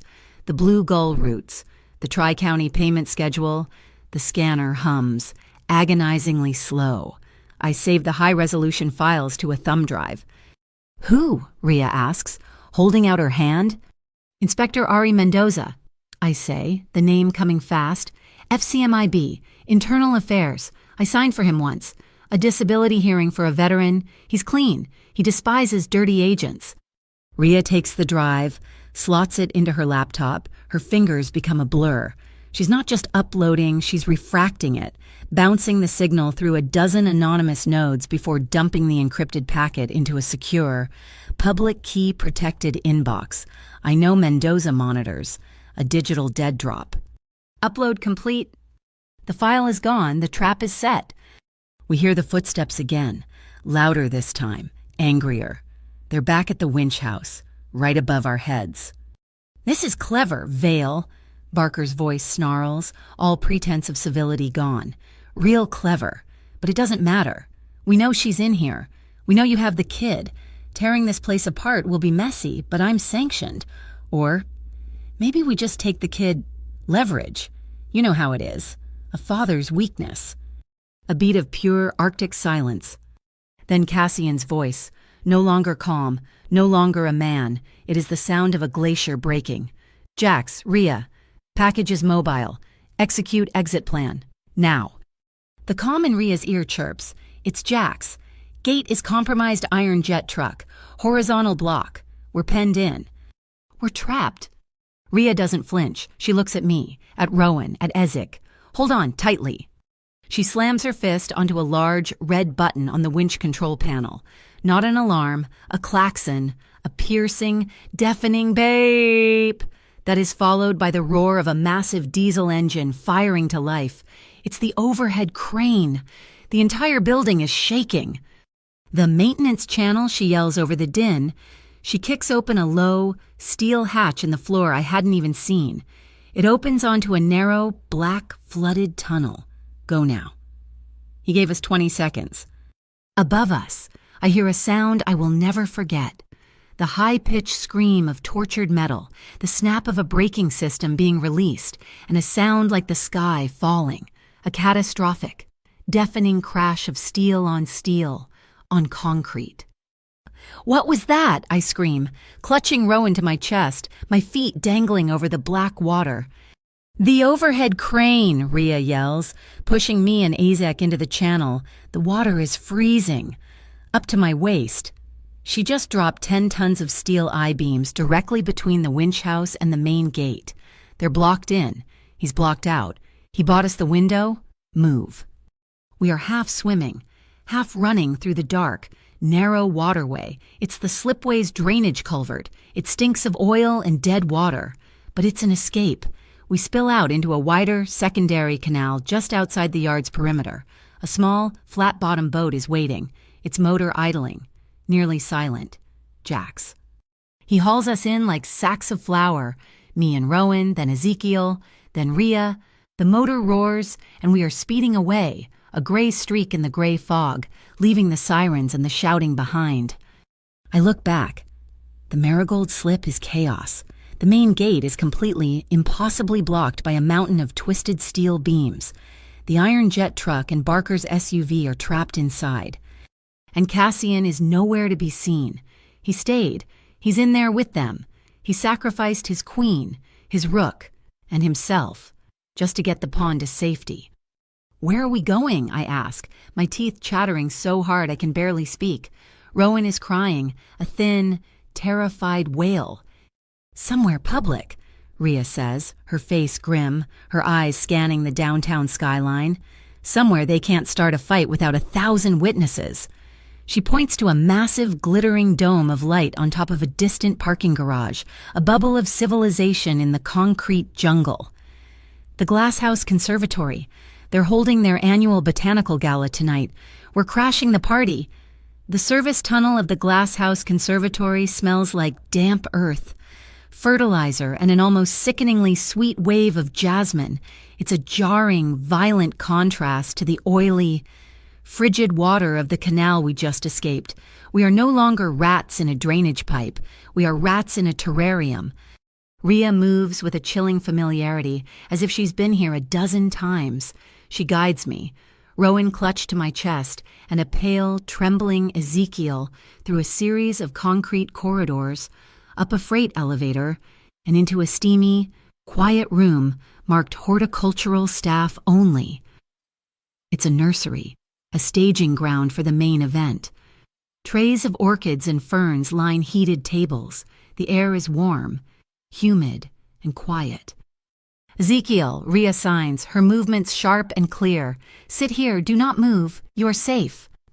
He collapses onto a stool, nodding, his eyes wide, just grateful to be still. Mara, Rhea says, turning to me. She checks her comms ear cup. Inspector Mendoza is 10 minutes out. He's coming clean. IA escort. He received your package. He needs the physical copy. She means the film. My body is shaking, a deep, uncontrollable tremor from the cold and the adrenaline. Rowan, sensing my fear, begins to fuss, but my real fear, the one clawing at my throat, isn't about Mendoza. Where is he, I demand, my voice a raw whisper. Rhea, Cassian, he stayed. He dropped those beams. I can't finish the sentence. He trapped himself in with them. The boss has his own exit strategy, Rhea says, her voice flat, but I catch a flicker of something in her eyes. Uncertainty.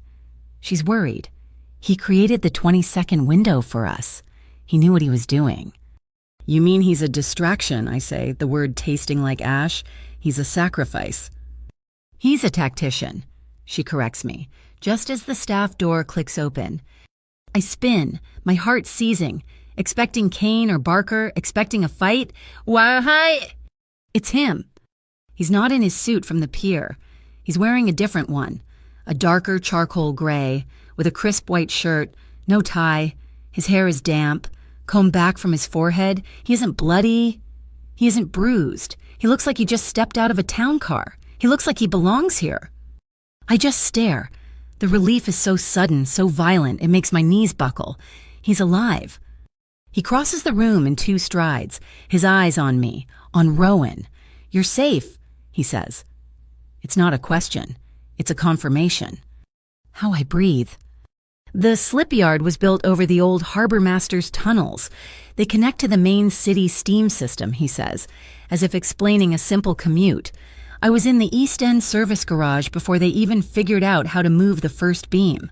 He had never been trapped. He had simply chosen a different door. He turns to Rhea, Mendoza. 10 minutes and coming to the main entrance, and she replies. Cassian nods. He looks at me, at my soaked, filthy clothes, my hair plastered to my head with canal water, my bare, ruined sneakers. You can't meet him like this. He nods to a heavy garment bag hanging from a hook. Rhea is already unzipping it. The Harbor Mercy Foundation is a platinum sponsor of this gala, Cassian explains, his voice dry. We have a hospitality suite. Rhea brought a change. For both of us. I look at the dress she pulls out. It's velvet, a deep, impossible shade of plum. It's beautiful. It's absurd. Go, he says, gesturing to a small, private bathroom. We need to blend in. We are guests. We are here to support the city's botanical future. I feel like a doll, being moved and dressed for a play I don't understand. I change in the small, tiled room. The dress slides on, the velvet soft and heavy against my skin, instantly warming me. It fits. Of course it fits. A small, hysterical laugh bubbles in my throat. He knew my size, just like he knew Rowan's formula. I step out, barefoot, my wet hair pulled back in a knot. Cassian is talking to Rhea, his back to me. The hard copies are the only leverage. He's saying, Mendoza needs them to corroborate the digital. Rhea sees me. Her eyes widen. Just a fraction.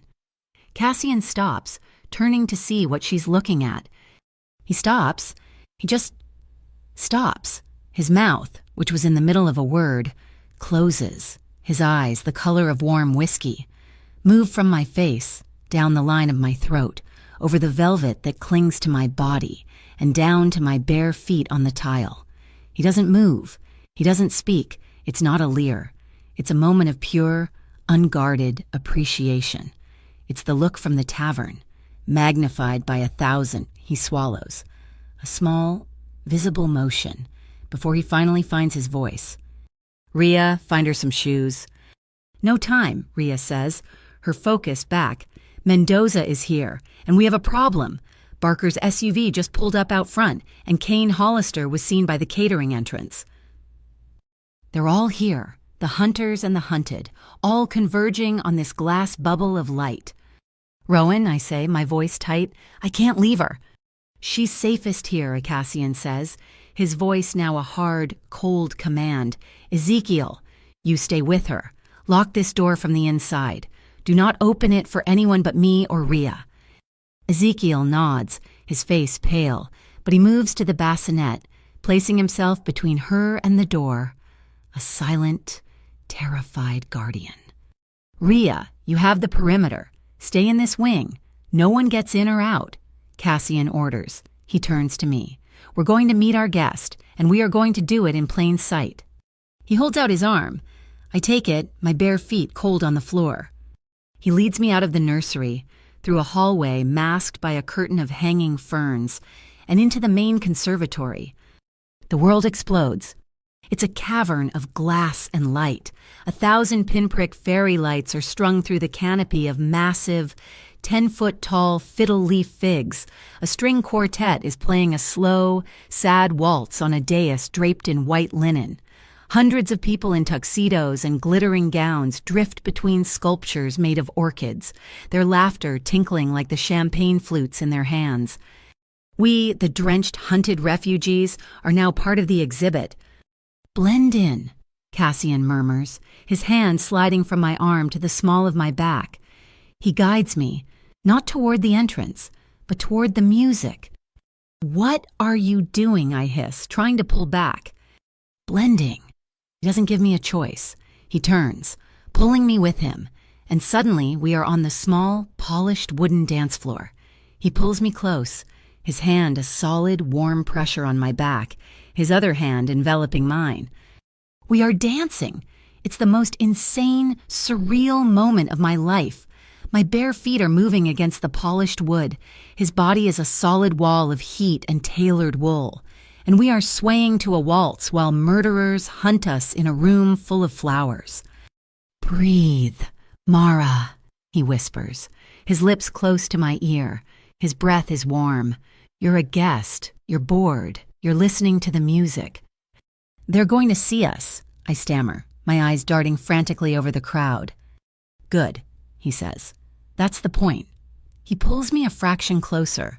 Barker thinks I'm a fugitive. He'll want to arrest me quietly. Mendoza thinks I'm an informant. He'll want to protect me. We're about to find out who has more control of the board. I rest my forehead against his suit jacket for a second, trying to find a single, solid point in a world that is spinning. I smell the cedar, the rain, the man. You were good today, he murmurs, his voice a low vibration against my skin. With the camera, with Ezekiel. You were calm. You didn't panic. I was terrified, I admit. You were focused. There's a difference. He holds me, and we just move to the music. That dream of yours, the studio. My head snaps up. What? The photo studio? By the water? Portraits of the dock workers? He recites. The words I spoke in the tavern, a lifetime ago. It's not a dream. Cassian, this is not the time to... It's the only time, he says, his gaze intense. The money from Blue Gull, the assets we're about to take from Barker. It's dirty. But when the government seizes it and then releases it through legal channels, it becomes clean. We'll use it. We'll build your studio, a legitimate business. Money from the Harbor Mercy Foundation, a grant for documenting Bayview's maritime history. He's not just making a promise. He's outlining a business plan. He's offering me the one thing I thought I'd lost forever, my old life, my own name. My gaze flickers past his shoulder. Scanning the crowd, I see a waiter in a red vest, pushing a cart of champagne flutes. I see a flash of ink on his neck. My blood runs to ice. Cassian, 9 o'clock, red vest. He doesn't turn. He doesn't stiffen. He just nods, his hand on my back pressing me a little tighter. I see him, Kane, and at the main entrance. I look. The music has stopped. Agent Barker is standing on the dais, flanked by 2 men in suits. He's holding a microphone. Ladies and gentlemen, pardon the interruption. Barker's voice booms, smooth and oily. We apologize for the disturbance. We have federal business.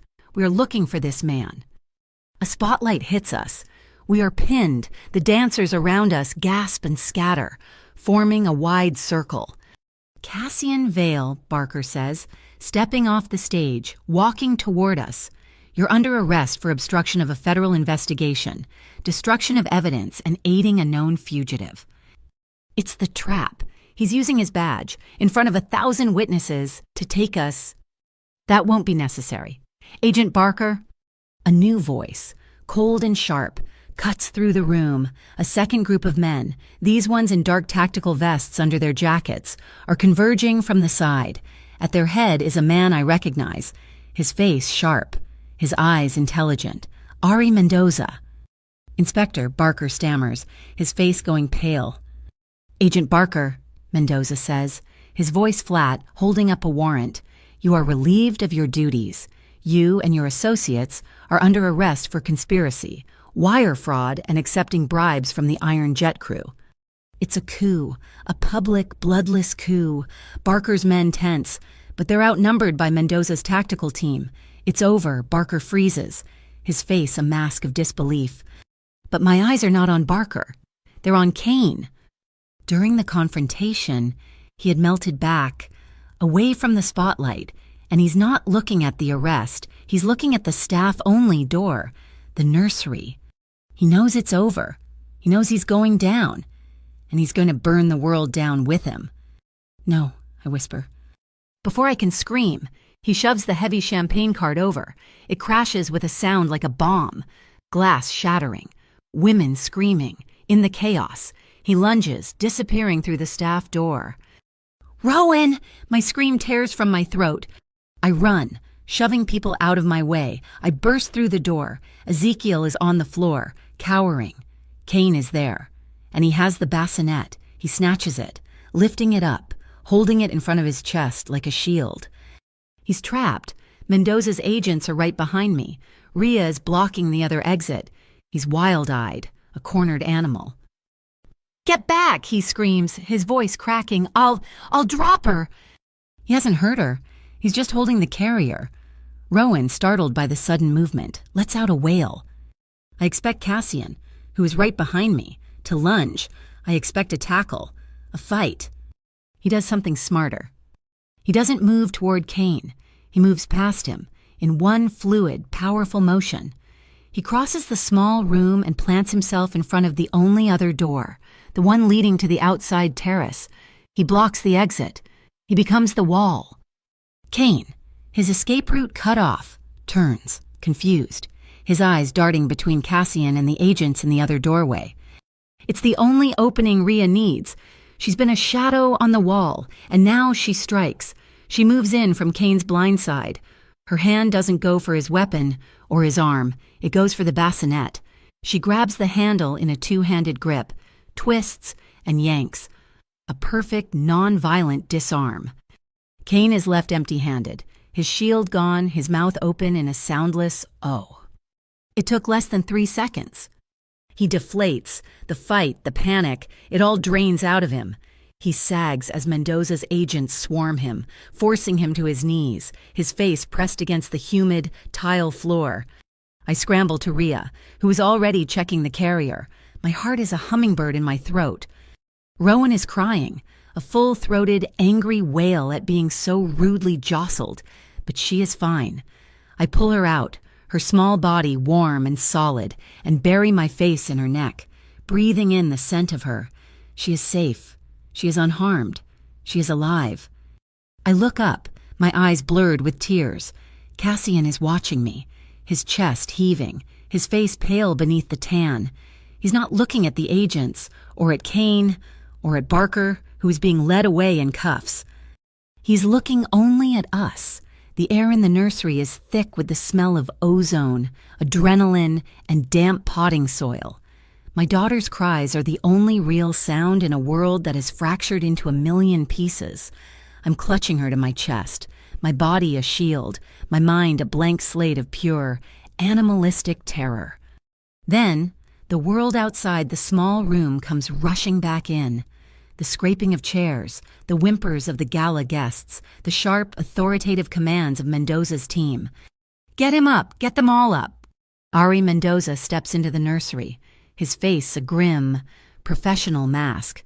He doesn't look at me or Cassian. He walks past us to where Agent Barker is being held, his face pressed to the floor by two tactical agents. Mendoza crouches, his movements precise, and personally snaps the handcuffs on Barker's wrists. Agent Michael Barker. Mendoza's voice is cold, formal, cutting through the humidity. You are under arrest. You have the right to remain silent. Anything you say can and will be used against you in a court of law. He reads him his rights, not in the chaotic glass dome, but here, in the small, steamy staff room, surrounded by trays of infant orchids. It's an execution, not an arrest. He stands, retrieves Barker's phone and badge, and drops them into an evidence bag. He finally turns, his eyes landing on me. "Miss Linden," he says, his voice softening only a fraction. "The digital packet you sent was the key. But to make this stick, to keep him from ever seeing daylight, I need the physical source, the ledgers, the film." Cassian is still by the exit, a living statue. He hasn't moved. He's just been watching me, watching Rowan. He's not in cuffs, but he's not free. He's in purgatory, a king with no kingdom, waiting for the judgment of a man who, an hour ago, was his enemy. His hands are empty, hanging loose at his sides. He is, for the first time, completely vulnerable, and he's letting me see it. This is my moment. The fear is still there, a cold knot in my stomach, but something else is rising with it. The woman who ran, who hid, who paid in cash and lived in shadows. She's gone. I am Rowan's mother.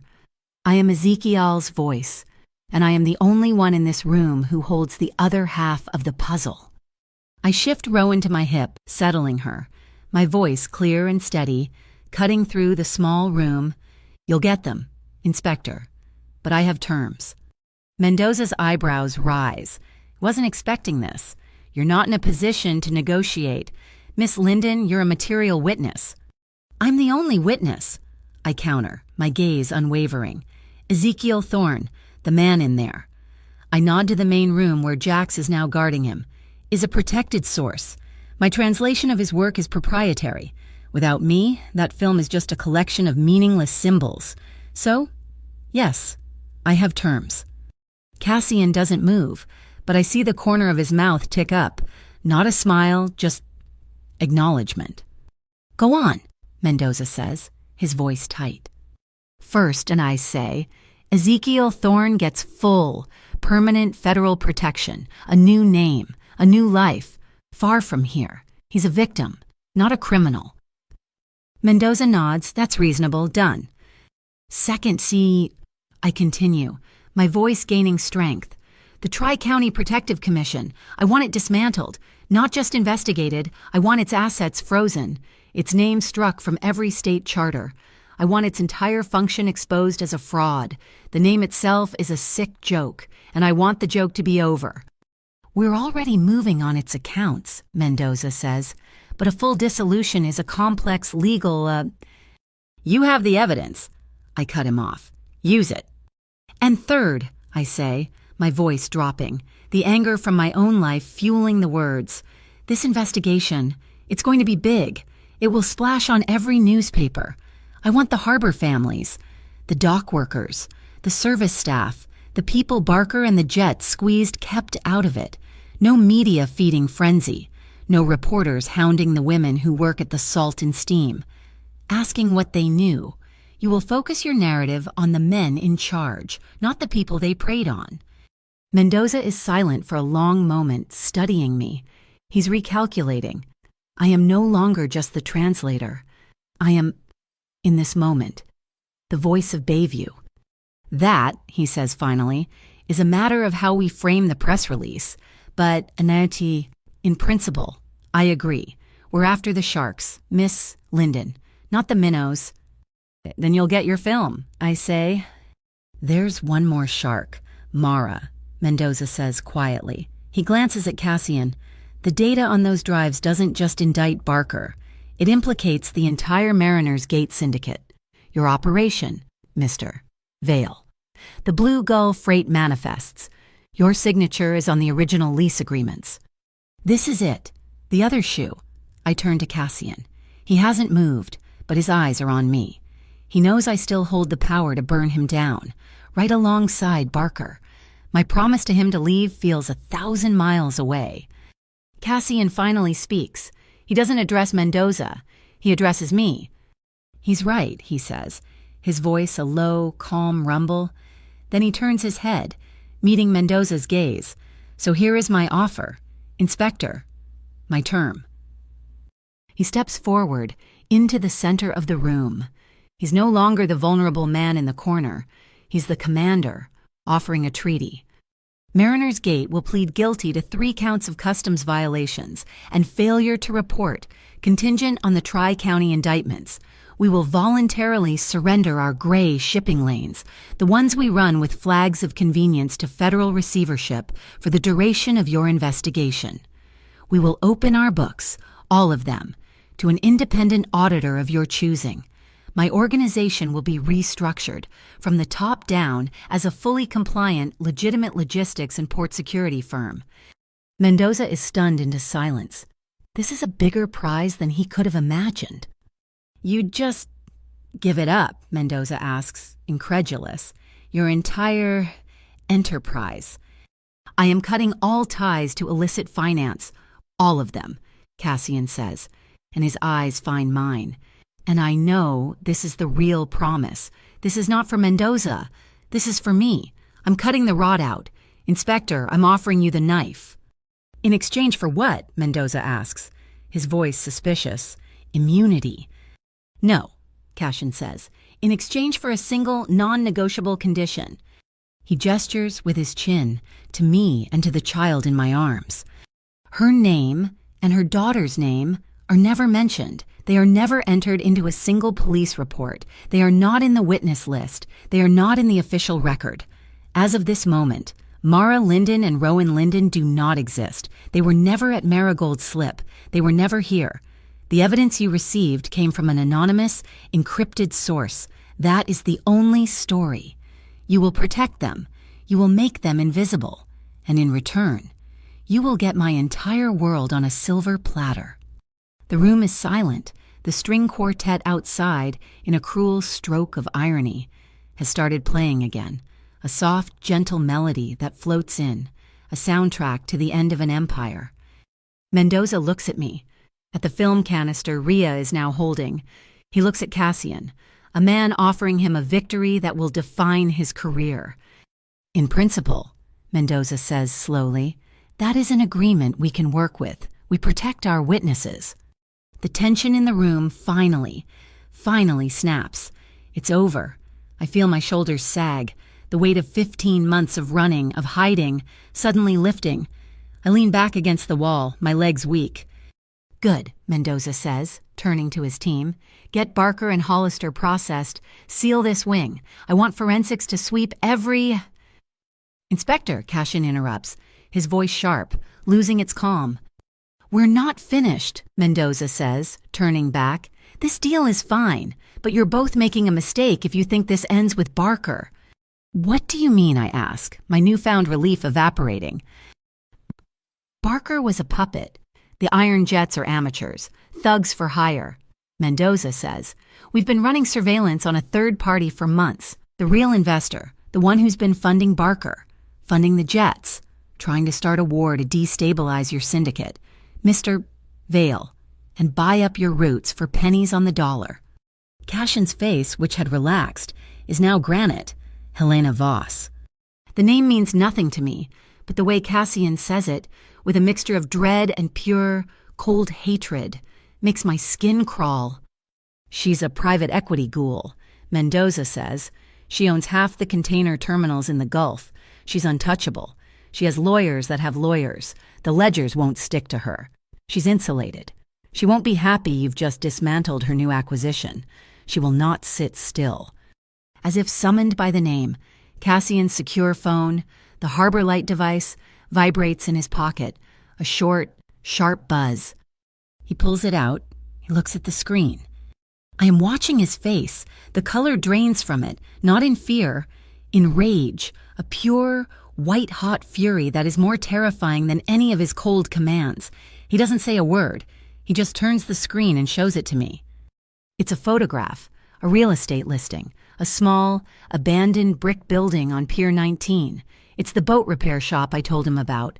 The one I saw in my dreams. The one I described in the tavern. My photo studio. Across the image, scrawled in a digital red script, are 2 words. Dreams burn. Helena. She knows. She knows what he values. She knows who he values. She just declared war, not on his syndicate, but on me. My God, I whisper. Cassian looks up from the phone. His eyes are not on me, not on Mendoza. They are scanning the vast, curved glass ceiling of the conservatory. He's not seeing the fairy lights, or the hanging orchids. He's seeing a tactical map. A glass cage, he breathes. It's a sniper's paradise. 1,000 angles. No cover. He moves. The commander is back. Mendoza, your team.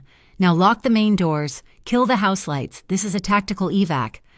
He turns to me, his hands finding me, finding Rowan. He doesn't take her, but his hands are on us, checking her blanket, checking my face.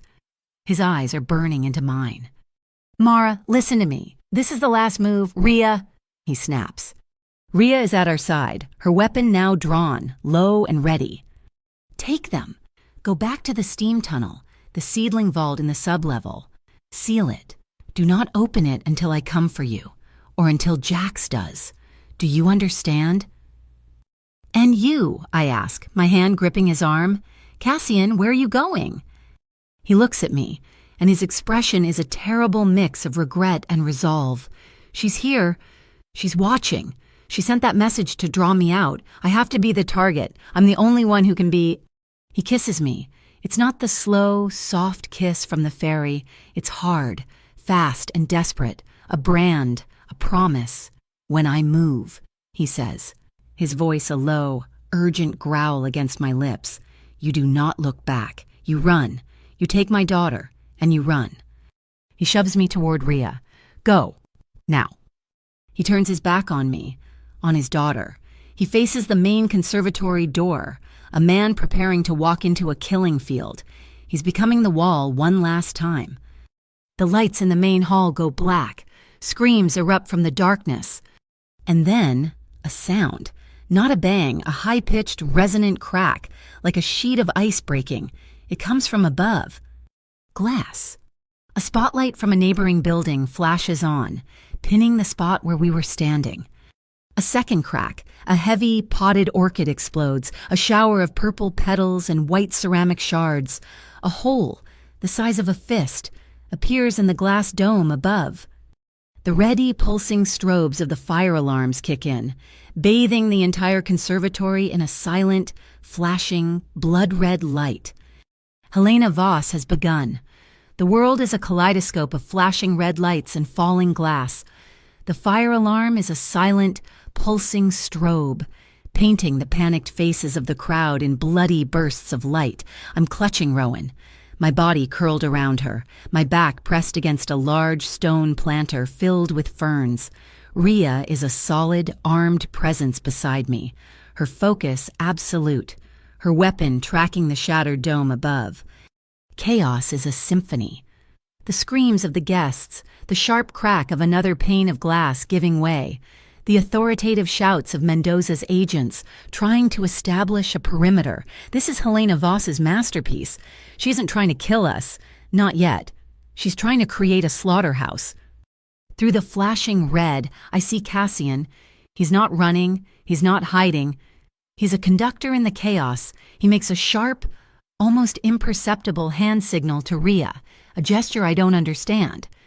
Rhea's hand darts to the small, encrypted comms unit on her belt. She presses a sequence of buttons.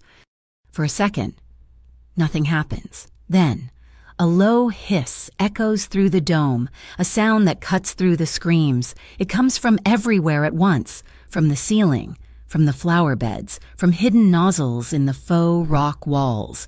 The conservatory's irrigation system, the misting jets designed to simulate a rainforest morning kick on. A fine, cool spray that begins to fog the air. Then the sprinklers, not the fire sprinklers, but the heavy, agricultural ones. A sudden, Torrential downpour erupts from the ceiling. It's not rain, it's a tactical flood. The fine mist instantly becomes a thick, swirling fog under the flashing lights, obscuring everything. The heavy spray of the sprinklers is a deafening roar, turning the polished dance floor into a shallow, churning river. The sniper's line of sight is gone. The falling shards of glass are now being washed away by the deluge. He bought us cover, not with bullets, but with water. "This way!" Jax Orlov's voice booms from our left. He appears like a bear from the mist, having emerged from a maintenance corridor. He cranks a heavy winch on the wall, and a series of rolling, waist-high steel planters, part of the exhibit's machinery, grind into a new position, creating a solid metal wall, a protected channel leading us away from the main floor. "Move, move now," Mendoza is yelling, his clean team pushing the panicked guests toward the main exits, while a second tactical squad uses our new metal corridor to advance, weapons raised, into the heart of the dome. We are scrambling through the ankle-deep water, shielded by the planters. I'm holding Rowan so tightly, her face tucked into my neck, shielding her from the artificial rain. The water is cold, a shock to my bare feet. And then I see her high above us on a narrow maintenance catwalk that rings the inside of the dome. A figure is silhouetted against a shattered panel of glass, a woman, tall, severe, dressed in a dark pantsuit, Helena Voss. She's not holding a rifle.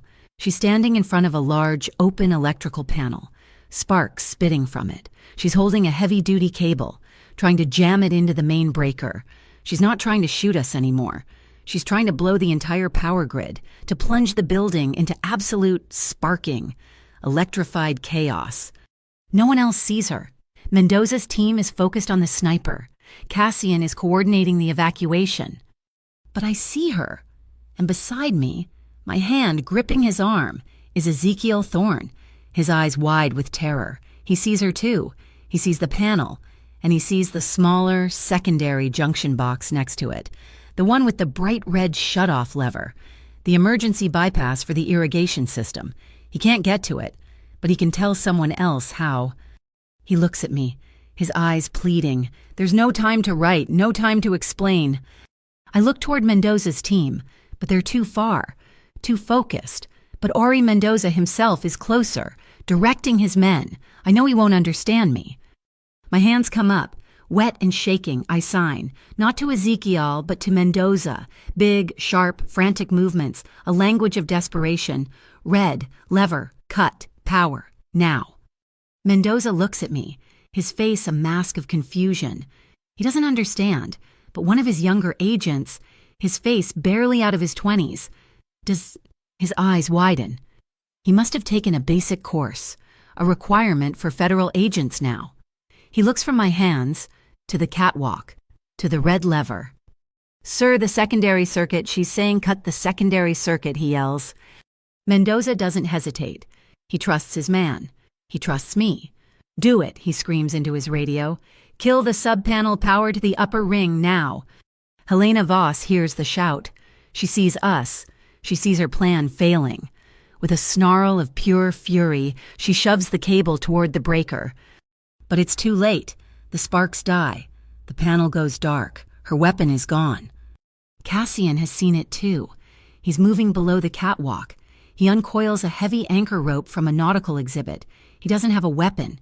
He promised me. He uses his tools. He swings the rope.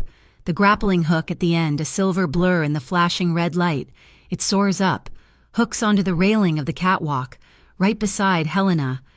He doesn't pull her down. He yanks hard, putting his entire weight into it. The railing groans, buckles, and twists. The entire section of catwalk sags violently, throwing Helena off balance. She screams, grabbing for purchase.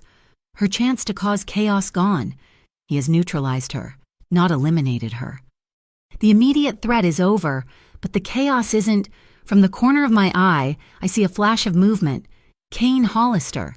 He'd been lost in the stampede, but now he's making a final, desperate break for a service exit. He's holding a knife, a short, wicked-looking blade he must have had hidden. Cassian sees him. He lets the rope drop and intercepts him. It's not a fight. It's a disassembly.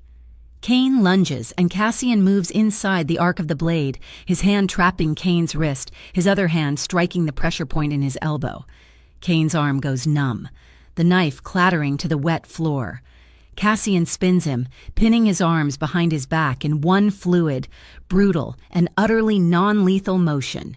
He holds him there until two of Mendoza's agents can finally slap the cuffs on. Not a single shot fired in malice. He kept his word. The alarms finally die. The roar of the sprinklers subsides, replaced by a soft, dripping hiss. The emergency lights flicker on, bathing the drenched, ruined conservatory in a steady white light. Rowan, who'd been crying, is now silent. I look down at her.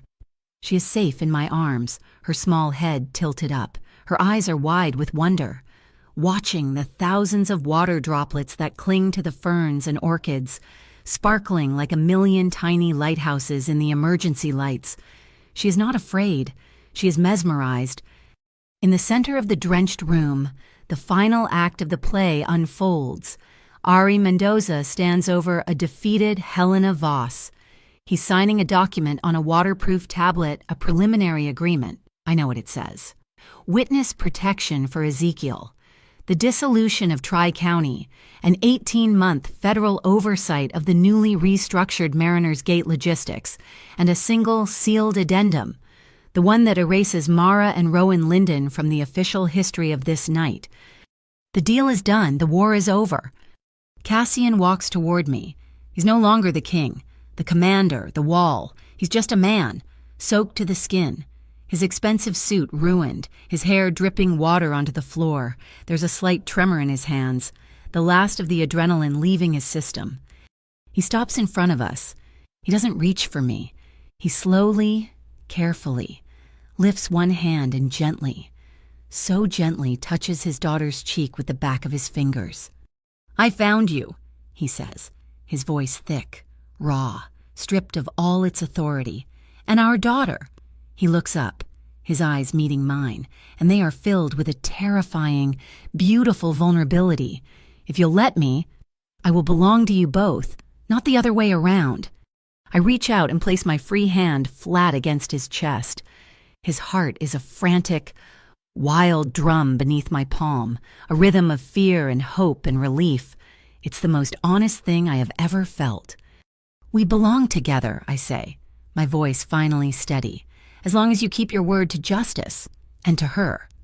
The weeks that followed were a quiet, steady rebuilding. Mariners Gate Logistics filed its first ever fully transparent tax return. The Harbor Mercy Foundation issued a widely publicized grant to a new local arts initiative, the Silver Wake Studio, a small photography workshop on Pier 19 dedicated to preserving the faces and stories of Bayview Harbor. My dream, paid for with clean money. Tonight, the air is calm, cool, and smells of salt and drying fishing nets. The studio is filled with portraits, the hard, kind faces of sailors, the proud, tired faces of their families. Their eyes all shine like lighthouses. Outside, on the pier, my daughter, now a laughing, toddling force of nature, runs between the draped nets, her small feet unsteady but determined. I'm watching her through the viewfinder of my Pentax, the world framed in a perfect silver halide square. Click. Whir. "Sorry I'm late," a voice says. Cassian, he's not in a suit. He's in jeans and a heavy wool sweater, carrying a box of invoices and receipts. He looks like any other small business owner, tired after a long day. He stops, watching his daughter chase a seagull. He looks at me, a soft smile on his face. One I'm still getting used to. "The first time I found you," he says. His voice is quiet as the fog rolling in. I said, "You both belong to me. Tonight, I'm correcting the record." He walks toward us into the frame of my camera. "I belong to you both." I lower the camera. I step into him, pulling him down by the collar of his sweater. I kiss him, a long, slow, warm kiss that tastes of salt and home. It is a kiss without an audience, without a motive, without a price. It is just for us. I raise the camera again, my arm around his waist, his arm around mine. our daughter laughing at our feet. Click. The shutter closes, capturing a single, perfect moment, a family, here, in Bayview Harbor, where the storm has passed and the lighthouse is still burning, a quiet promise of a future free of gunfire, with just enough waves to make us grateful for the shore. Thank you so much for listening to this story. I'd love to know where you're tuning in from, so please drop a comment below and let's share our thoughts. If you enjoyed this journey, consider subscribing to my channel, Mafia Boss Stories. Give this video a like and hit that hype button to help more people discover it. Your support means the world.